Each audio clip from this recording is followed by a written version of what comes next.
Hi hello good morning. ಇದು Wednesday ಲಾಗು. ಬೆಳಗ್ಗೆನೇ ಹಬ್ಬ ಎಲ್ಲ ಮುಗ್ದಿತ್ತು. ಅಡುಗೆ ಮನೆಯೆಲ್ಲ ತುಂಬ ಕಡಲೆಕಾಯಿ, ಕಬ್ಬು, ಎಳ್ಳು, ಬೆಲ್ಲ, ಪೊಂಗಲ್ ಜೊತೆಗೆ ತುಂಬಿಕೊಂಡಿತ್ತು. ಎಲ್ಲನೂ ಕ್ಲೀನ್ ಮಾಡೋಣ ಅಂತ ಅಂದ್ಕೊಂಡು ಬೆಳಗ್ಗೆನೇ ಫಸ್ಟಿಗೆ ಹಸ್ಬೆಂಡ್ ನಾನಿಬ್ಬರು ಕೂಡ ಫ್ರೆಶ್ ಹಾಟ್ ವಾಟರ್ ಕುಡಿದ್ವಿ. ಹಾಟ್ ವಾಟರ್ ಅಂತೂ ರೆಗ್ಯುಲರು, ಸೊ ಅದನ್ನಂತೂ ದಿನ ತಪ್ಪಿಸೋ ಹಾಗಿಲ್ಲ. ಸೊ ಬೆಳಗ್ಗೆನೇ ಎಲ್ಲ ಎದ್ದು ಕುಡ್ದಾಯಿತು. ನಿಮ್ಮ ವಾಟರ್ ಜೊತೆನೇ ಇಬ್ಬರು ಕೂಡ ಕುಡಿತಾ ಇದ್ದೀವಿ. ಪ್ರತಿದಿನ ಇದನ್ನು ಕುಡಿಯೋದ್ರಿಂದ ಆರೋಗ್ಯಕ್ಕೆ ಒಳ್ಳೆಯದು. ದಿನಕ್ಕೊಂದು ರೀತಿ ಹಾಟ್ ವಾಟರ್ ಕುಡಿತೀವಿ. ಇದಾದ ಮೇಲೆ ನೆಕ್ಸ್ಟು ಸ್ವಲ್ಪ ಹೊರಗಡೆ ಶಾಪಿಂಗ್ ಇತ್ತು. ಬೆಳಗ್ಗೆನೇ ಏನೋ ತೊಗೊಳ್ಳೋಣ ಅಂಥೇಳಿ ಔಟ್ಸೈಡ್ ಹೋದ್ವಿ. ತುಂಬ ಥಿಂಗ್ಸ್ ತೊಗೋಬೇಕಾಗಿತ್ತು ಕೆಲವೊಂದು. ಮತ್ತು ಇನ್ನೊಂದೇನಪ್ಪ ಅಂತಂದರೆ ಸಡನ್ನಾಗಿ ಯಜಮಾನರು ಒಂದು ಸರ್ಪ್ರೈಸ್ ಇದೆ ಅಂದರು. ಸರಿ ತೊಗೊಳ್ಳೋಣ ಅಂಥೇಳಿ ಹೋದೆ. ಅದಾದಮೇಲೆ ಬೆಳಿಗ್ಗೆ ಟಿಫನ್ಗೆ ಮನೇಲೇನು ಬೇಡ ಅಂತೇಳಿ ಅಲ್ಲೇ ಹೊರಗಡೆನೇ ಟೈಮ್ ಆಗಿತ್ತು, ಟಿಫನ್ ಟೈಮ್ ಅಂತ ಇಡ್ಲಿ ತೊಗೊಂಡ್ವಿ. ಸಿಂಗಲ್ ಇಡ್ಲಿ ತೊಗೊಂಡ್ವಿ. ಟೇಸ್ಟ್ ನೋಡೋಣ ಹೇಗಿರುತ್ತೆ ಅಂತ. ಟೇಸ್ಟ್ ಚೆನ್ನಾಗಿತ್ತು, ಬಟ್ ಇಡ್ಲಿ ಸ್ವಲ್ಪ ಏನೋ ಡಿಫ್ರೆಂಟಾಗಿತ್ತು. ಮೇ ಬಿ ಸೋಡಾ ಜಾಸ್ತಿ ಇದೆ ಇದರಲ್ಲಿ ಅಂತೇಳಿ ಅದನ್ನು ಸ್ಕಿಪ್ ಮಾಡಿ ಮತ್ತೆ ಚೌಚೌಬಾತ್ ತೊಗೊಂಡ್ವಿ. ಸೊ ಎಲ್ಲನೂ ತಿಂದ್ಕೊಂಡು ಟಿಫನ್ ಮುಗೀತು. ಸೊ ಎಲ್ಲ ಥಿಂಗ್ಸು ತೊಗೊಂಡು ಮನೆಗೆ ವಾಪಸ್ ಬಂದೆ. ಸರ್ಪ್ರೈಸ್ ಇದೆ, ಹೊರಗಡೆ ಹೋಗಬೇಕು, ಬ್ಯಾಗ್ ಪ್ಯಾಕ್ ಮಾಡ್ಕೊ ಅಂತ ಹೇಳಿದರು 2 ಪೇರ್ಸು. ಸರಿ ಅಂತೇಳಿ ಅವ್ರದ್ದು ನಂದು ಎಲ್ಲ 2 ಪೇರ್ಸು ಪಾರ್ಸಲ್ ತೊಗೊಂಡೆ. ಸಾರಿ, ಪಾರ್ಸಲ್ ಅಲ್ಲ, ನಡುವೆ ಟಂಗ್ ಟ್ವಿಸ್ಟ್ ಸಿಕ್ಕಾಪಟ್ಟೆ ಆಗ್ತದೆ ಗುರು. ಸೊ ಎಲ್ಲನೂ ತೊಗೊಂಡು ಎಲ್ಲ ಪ್ಯಾಕಿಂಗ್ ಮಾಡಿಕೊಂಡು ನನ್ನ ಥಿಂಗ್ಸು, ಅವ್ರ ಥಿಂಗ್ಸು, ಮೊಬೈಲು, ಪ್ರತಿಯೊಂದು ಏನೇನು ಬೇಕೋ ಚಾರ್ಜಿಂಗು ಎಲ್ಲನೂ ಕೂಡ ಪ್ಯಾಕ್ ಮಾಡಿಕೊಂಡೆ. ಯಾಕಂದರೆ ಈ ಗಂಡು ಮಕ್ಳಿಗೆ ಪ್ಯಾಕಿಂಗ್ ಮಾಡಬೇಕು ಅಂತಂದರೆ ಎಲ್ಲ ಮರ್ತು ಬಿಡ್ತಾರೆ. ಅದೇ ಹೆಣ್ಮಕ್ಳಾದ್ರೆ ಎಲ್ಲ ಹುಷಾರಾಗಿರ್ತಾರೆ. ಅದಕ್ಕೆ ಗಂಡು ಮಕ್ಕಳು ಅವ್ರದ್ದನ್ನು ಸೇರಿಸಿ ಪ್ಯಾಕಿಂಗ್ ಮಾಡ್ಕೊತಾರೆ. ಹೌದಲ್ಲ ಅಭಿಯವರೇ? ಗೊತ್ತಾ, ಗಂಡು ಮಕ್ಕಳು ಏನೇನು ಪ್ಯಾಕ್ ಮಾಡ್ಕೊಂತ ಹೇಳಿರ್ತಾರಲ್ಲ ಅದನ್ನಷ್ಟೇ ಮಾಡೋದು. ಅದರಲ್ಲೂ ಏನಾದ್ರು 2-3 ಮರ್ತಿರ್ತೀರ ಹೋಗೋ ಟೈಮಲ್ಲಿ. ಓಹೋ, ಬರೀ ಇಂಥದೆಯಾ? ಅವನ ಮಗನೇ ಫುಡು ಎಲ್ಲ ಆಯ್ತಾ ಇದೆಯಾ ನೀನು? ಬೈಲಿ ನೋಡು, ಅಮ್ಮನ ಹತ್ರನೇ ಓಡಿ ಹೋಗದ. ಏನಮ್ಮ ಬಂದಾಗೆಲ್ಲ ನೀನು ಅವನಿಗೆ ಮಂತ್ರ ಹಾಕಿ ಯಾರು ನಿನ್ನ ಹತ್ರನೇ ಓಡಿ ಬರ್ತಾನೆ? ಮಾತಾಡು.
ಇದೊಂದು ಜನ್ಮವೇ, ಎಂತಹ ದುರ್ವಿಧಿ, ಇದೆಂತಹ.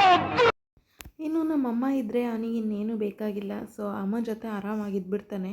ನೋಡ್ತಾ ಇದ್ರಲ್ಲ ಎಷ್ಟು ಜಂಪ್ ಮಾಡಿಕೊಂಡು ಎತ್ಕೊ ಅಂತೇಳಿ ಅವ್ರ ಜೊತೆ ಮುದ್ದಾಗಿ ಆಟ ಆಡ್ಕೊಂಡಿದ್ದಾನೆ. ನನಗೆ ಆಗಲಿ ಅಬಿಗೆ ಆಗಲಿ ಅವನಷ್ಟು ರಿಕ್ವೆಸ್ಟು ಮಾಡಲ್ಲ, ಎತ್ಕೊಳ್ಳಿ ಅಂತ ಅನ್ನೋದು ಇಲ್ಲ. ನಮ್ಮಮ್ಮಂಗೆ ಮಾತ್ರ ಎತ್ಕೊ ಅಂತ ತುಂಬ ಟಾರ್ಚರ್ ಮಾಡ್ತಾನೆ, ಈ ಥರ ಎಲ್ಲ ಹಿಂಸೆ ಕೊಡ್ತಾನೆ. ಬಟ್ ಅದು ಅವ್ರಿಗೆ ಖುಷಿನೇ ಆಗುತ್ತೆ. ಚೆನ್ನಾಗಿ ಎತ್ಕೊಂಡು ಅವರು ಕೂಡ ಮುದ್ದು ಮಾಡ್ತಾರೆ. ನೋಡಿ, ಅಂಬಾರಿ ಮೇಲೆ ಇರಬೇಕು ಅವರಿದ್ದರೆ, ಅವ್ರ ಹತ್ರ ಹಂಗೇ ಕುತ್ಕೊಂಡಿರ್ತಾನೆ. ಸಿಕ್ಕಾಪಟ್ಟೆ ಕ್ಯೂಟಿ ಗೈ. ಅವ್ರು ಬಂದುಬಿಟ್ರೆ ಸಾಕು, ನಮ್ಮ ಮಾತೇ ಕೇಳಲ್ಲ ಅವನು. ಬಟ್ ಇರಲಿ, ಖುಷಿಯಾಗಿರಲಿ, ಯಾವಾಗಲೂ ಅಷ್ಟೇ ಅಲ್ಲ. ಸೊ ನನಗಂತೂ ತುಂಬ ಖುಷಿ ಆಯಿತು. ಆ್ಯಂಡ್ ನಾವು ಸಡನ್ನಾಗಿ ಇವರು ಔಟಿಂಗ್ ಪ್ಲ್ಯಾನ್ ಮಾಡ್ತಿದ್ದೀನಿ ಅಂದಾಗ ಅಮ್ಮನೂ ಕರೆಸಿದ್ರು. ಅದು ಏನಂತಲೇ ನನಗೂ ಗೊತ್ತಿರಲಿಲ್ಲ. ಸರಿ ಇರಲಿ ಅಂತ ಹೇಳಿಬಿಟ್ಟು ಇದು ಮಾಡ್ಕೊಂಡ್ವಿ.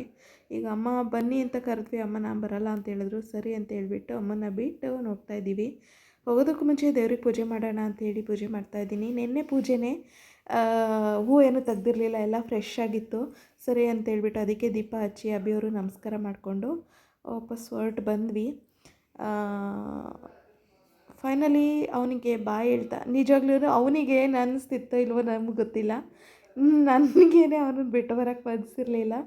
ತುಂಬ ಬೇಜಾರಲ್ಲಿ, ತುಂಬ ಒಂಥರ ದುಃಖದಲ್ಲೇ ಅವನ್ನ ಬಿಟ್ಬಿಟ್ಟು ಬಂದ್ವಿ ಅಂತಲೇ ಹೇಳ್ಬೋದು.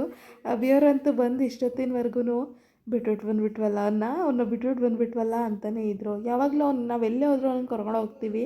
1 or 2 ನಾವು ಹೋಗೋದೆಲ್ಲ ಲಾಂಗ್ ಹೋದಾಗ ಅಮ್ಮನ ಜೊತೆನೇ ಬಿಟ್ಬಿಟ್ಟು ಬರೋದು. ಬಟ್ ತುಂಬ ಆಲ್ಮೋಸ್ಟ್ 1 year ಆಗೋಗಿತ್ತು ನಾವು ಈ ಥರ ಲಾಂಗ್ ಹೋಗಿ ಎಲ್ಲೂ ಹೋಗೇ ಇರಲಿಲ್ಲ. ಸರಿ ಅಂತ ಹೇಳ್ಬಿಟ್ಟು ಬಿಟ್ಟು ಬಂದ್ವಿ. ಹೌದಲ್ಲ ಅಭಿ? 1 year ಡಿಫ್ರೆನ್ಸ್ ಇತ್ತು, ಅವನ್ನೆಲ್ಲೂ ಬಿಟ್ಟು ಬಂದಿಲ್ಲ. ಹೌದು ಲಾಸ್ಟ್ ಟೈಮ್ ಒಂದು ಡೇ ಕೇರಿಗೆ ಬಿಟ್ಟಿತ್ತು. ಸೊ ಬಿಡುವಾಗ ತುಂಬ ಬೇಜಾರಾಗಿಬಿಡುತ್ತಲ್ಲ. ಸೊ ಬಿಟ್ಟು ಮನೆಗಿಂದ ಹೊರಟು ಅಲ್ಲಿಂದ ಬರ್ತಾ ಒಂದು ದೇವಸ್ಥಾನ ಇದೆ. ಸರಿ ಹೋಗೋಕ್ಕೆ ಮುಂಚೆ ದೇವಸ್ಥಾನದಲ್ಲಿ ನಮಸ್ಕಾರ ಮಾಡೋಣ ಅಂಥೇಳಿ ಆಲ್ಮೋಸ್ಟ್ ನಾನು ತುಂಬ ಮದುವೆ ಆದಾಗಿಂದನೂ ಈ ದೇವಸ್ಥಾನಕ್ಕೆ ಹೋಗ್ತೀನಿ. ಒಂದು ಸರಿ ನಮಸ್ಕಾರ ಮಾಡಿಕೊಂಡು ಕೈ ಮುಕ್ಕೊಂಡು ಹೋಗೋಣ ಅಂತ ಹೇಳಿಬಿಟ್ಟು ದೇವಸ್ಥಾನಕ್ಕೆ ಬಂದೆ. ಯಾರೋ ಆಂಟಿ ತುಂಬ ಚೆನ್ನಾಗಿ ಪೂಜೆ ಮಾಡ್ತಾಯಿದ್ರು, ನೋಡ್ತಾ ಹಾಗೆ ಕೂತ್ಕೊಂಡ್ಬಿಟ್ಟೆ. ತುಂಬ ಚೆನ್ನಾಗಿ ಪೂಜೆ ಮಾಡ್ತಾಯಿದ್ರು, ನನಗಂತೂ ಖುಷಿಯಾಗೋಯ್ತು ಅದನ್ನು ನೋಡಿಬಿಟ್ಟು. ಸೊ ಅದಾದಮೇಲೆ ನಾವು ಇವತ್ತು ಬಸ್ ಬುಕ್ ಮಾಡಿದ್ದಿದ್ದರಿಂದ ಬಸ್ಗೆ ಎಲ್ಲಿ ಮೆಜೆಸ್ಟಿಕ್ ಅಭಿ? ಮೆಜೆಸ್ಟಿಕ್ ತನಕ ಗಾಡಿಲೇ ಹೋದ್ವಿ.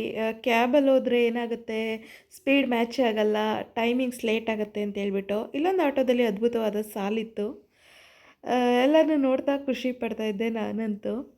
ಸೊ ಯೂನಿವರ್ಸಿಟಿ ಹತ್ರ ಹೋಗಿ ತುಂಬ ದಿನ ಆಗೋಗ್ಬಿಟ್ಟಿತ್ತು. ಸೊ ಯೂನಿವರ್ಸಿಟಿ ರೋಡಲ್ಲಿ ಸಿಕ್ಕಾಪಟ್ಟೆ ಟ್ರಾಫಿಕ್ಕು. ನಾನು ಜಾಬ್ ಹೋಗ್ತಿರುವಾಗ ಓಡಾಡ್ತಿರುವಾಗ ಇಷ್ಟು ಟ್ರಾಫಿಕ್ ಇರಲೇ ಇಲ್ಲ. ಈಗಂತೂ ಸಿಕ್ಕಾಪಟ್ಟೆ ಟ್ರಾಫಿಕ್ ಆಗಿದೆ. ನೋಡಿಬಿಟ್ಟು ನನಗೂ ಶಾಕ್ ಆಯಿತು. ಬಟ್ ಚೆನ್ನಾಗಿರುತ್ತೆ ಯೂನಿವರ್ಸಿಟಿ ರೋಡು. ಬೆಳಗ್ಗೆ ವಾಕ್ ಮಾಡೋದಕ್ಕಾಗಲಿ, ರಾತ್ರಿ ಈ ಥರ ರೈಡ್ ಹೋಗೋದಕ್ಕಾಗಲಿ, ಅದು ಅವಾಗಿಂದ ಇವಾಗಿಂದ ಅದೇನು ಡಿಫ್ರೆನ್ಸ್ ಅನ್ನಿಸ್ಲಿಲ್ಲ ನನಗೆ. ಸೊ ಫೈನಲಿ ಎಲ್ಲ ಕಡೆಯೂ ಸುತ್ತಾಡಿಕೊಂಡು ಹಾಗೆ ಮೆಜೆಸ್ಟಿಕ್ ಹತ್ರ ಹೋಗಬೇಕು ಅಂದ್ಬಿಟ್ಟು ಆಲ್ಮೋಸ್ಟ್ ಒಂದು 30 to 35 minutes ಆಯಿತು. ಹೋಗಿ ರೀಚ್ ಆಗಿ ಬಸ್ ಬರೋದಕ್ಕೂ ಮುಂಚೆ ಏನಾದರೂ ತಿನ್ಕೊಳ್ಳೋಣ, ಟೈಮ್ ಆಗಿದೆ ಅಂತ ಹೇಳಿಬಿಟ್ಟು ಹೋಟೆಲಲ್ಲಿ ಸಮ್ ಫುಡ್ ಆರ್ಡರ್ ಮಾಡ್ಕೊಂಡ್ವಿ. ಅಲ್ಲೇ ಕೂತು ತಿಂದರೆ ಲೇಟ್ ಆಗಿಬಿಡುತ್ತೆ ಅಂತೇಳಿ ಆರ್ಡರ್ ಮಾಡ್ಕೊಂಡ್ವಿ, ಬಸ್ಸಲ್ಲೇ ತಿನ್ಕೊಳ್ಳೋಣ ಅಂತ. ಸೊ ಅದಾದಮೇಲೆ ಅಭಿ ಅವರು ಇಲ್ಲ ನಾನು ಇಲ್ಲೇ ಒಂದು ಪನ್ನೀರ್ ರೋಲ್ ತಿಂತೀನಿ ಅಂತ ಹೇಳಿಬಿಟ್ಟು ವೆಜ್ ಪನ್ನೀರ್ ರೋಲ್ ತೊಗೊಂಡ್ರು. ಚೆನ್ನಾಗಿತ್ತು ಟೇಸ್ಟಿಯಾಗಿ ಅಂತ ಹೇಳ್ತಾಯಿದ್ರು. ಬಟ್ ಎಷ್ಟು ಟೇಸ್ಟಿಯಾಗಿತ್ತು ಏನಾಗಿತ್ತು ನನಗಂತೂ ಗೊತ್ತಿಲ್ಲ. ಬಟ್ ನಾನು ತಿನ್ನೋದಕ್ಕೆ ಮಾತ್ರ ಆರ್ಡರ್ ಮಾಡ್ತಾಯಿದ್ರು.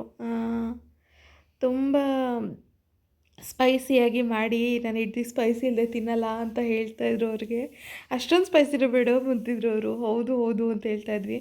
ಅಲ್ಲೂ ಕೂಡ ಒಂದು ಕಾಮಿಡಿನೇ. ಸೊ ಅದಾದಮೇಲೆ ನೆಕ್ಸ್ಟು ಪಾರ್ಸಲ್ ತೊಗೊಂಡ್ವಿ. ಬಸ್ಸು ರೆಡಿಯಾಗಿ ನಿಂತಿತ್ತು ನಾವು ಹೋಗೋ ಟೈಮಿಗೆ. ಇನ್ನೊಂದು 5 ನಿಮಿಷ ಇದೆ ಅನ್ನುವಾಗಲೇ ನಾವು ಕೂಡ ಹೋಗಿದ್ದು. ಸೊ ಬಸ್ಸಿಗೆ ಚೆಕ್ ಇನ್ ಆಗಿಬಿಟ್ಟು ನಮ್ಮ ಸೀಟಲ್ಲಿ ನಾವು ಹೋಗಿ ರೆಸ್ಟ್ ತೊಗೊಂಡ್ವಿ. ಹಾಗೆ ಊಟ ಮಾಡ್ತಾ ನಮ್ಮ ನೈಟನ್ನು ಕಂಪ್ಲೀಟಾಗಿ ನಿದ್ರೆ ಮಾಡಿದ್ವಿ. ಆಲ್ಮೋಸ್ಟ್ ಬೆಳಿಗ್ಗೆ 4 o'clockಗೆ ನಾವಲ್ಲಿ ರೀಚ್ ಆಗ್ತೀವಿ ಅಂತ ಹೇಳಿ ಟೈಮಿಂಗ್ಸ್ ಇತ್ತು. ನಾವು ಟಿಕೆಟ್ ಸಡನ್ನಾಗಿ ಬಸ್ ಇಳಿದು ನೋಡಿದ್ರೆ ಮಂತ್ರಾಲಯ. ಕೊನೆಗೆ ನಮ್ಮ ರಾಯಪುರನ ದರ್ಶನ ಮಾಡಿಸೇ ಬಿಡೋಣ ಅಂತ ಅಂದ್ಬಿಟ್ಟು ನಮ್ಮ ಯಜಮಾನರು ಕರ್ಕೊಂಡು ಬಂದಿದ್ದಾರೆ. ಸೊ ಇವತ್ತು ನನ್ನ ಹುಟ್ಟಿದ ಹಬ್ಬ. ಈ ಹುಟ್ಟಿದ ಹಬ್ಬಕ್ಕೆ ಯಜಮಾನ್ರ ಕಡೆಯಿಂದ ಒಂದು ಸಣ್ಣ ಉಡುಗೊರೆ ರಾಯಪುರ ದರ್ಶನ. So thank you so much ಯಜಮಾನ್ರೇ. ಸೊ ಮಾರ್ನಿಂಗ್ 4 o'clock ಅಂತೇಳಿರು, 4:41 ರೀಚ್ ಆಗಿದ್ದೀವಿ. ಇಲ್ಲಿಂದ ರೂಮ್ಗೆ ಹೋಗಿ ಚೆಕ್ ಇನ್ ಆಗಿ ಸೊ ಮತ್ತು ರೆಡಿಯಾಗಿ 6 ಗಂಟೆಗೆ ದರ್ಶನಕ್ಕೆ ಹೋಗಬೇಕು ಅಂದ್ಕೊಂಡಿದ್ದೀನಿ. ಬೆಳಗ್ಗೆನೇ ರಾಯಪುರ ನೋಡೋಕ್ಕೆ ತುಂಬ ಖುಷಿಯಾಗುತ್ತೆ. ಸೊ ಮತ್ತು ನೆಕ್ಸ್ಟ್ ಲಾಗಲ್ಲಿ ಖಂಡಿತ ಫುಲ್ ಮಂತ್ರಾಲಯದ ದರ್ಶನ ನಿಮಗೂ ಕೂಡ ಮಾಡಿಸ್ತೀನಿ. ಆ್ಯಂಡ್ ಈ ಮಂತ್ರಾಲಯ ಹೇಗಿತ್ತು, ಈ ವ್ಲಾಗ್ ಹೇಗಿತ್ತು ಅನ್ನೋದನ್ನು ಕಮೆಂಟ್ ಬಾಕ್ಸಲ್ಲಿ ತಿಳಿಸಿ. And thank you so much ಎಲ್ರಿಗೂ ಈ ವಿಡಿಯೋನ ನೋಡಿದ್ದಕ್ಕೆ. ಹಾಗೆ ಒಂದು ಲೈಕ್ ಕೊಡಿ, ಹಾಗೆ ಒಂದು ಕಮೆಂಟ್ ಮಾಡಿ. ಎಲ್ರಿಗೂ ತುಂಬ ಹೃದಯದ ಧನ್ಯವಾದಗಳೊಂದಿಗೆ ನಿಮ್ಮ ಅನಿಕಾ. ಬಾಯ್.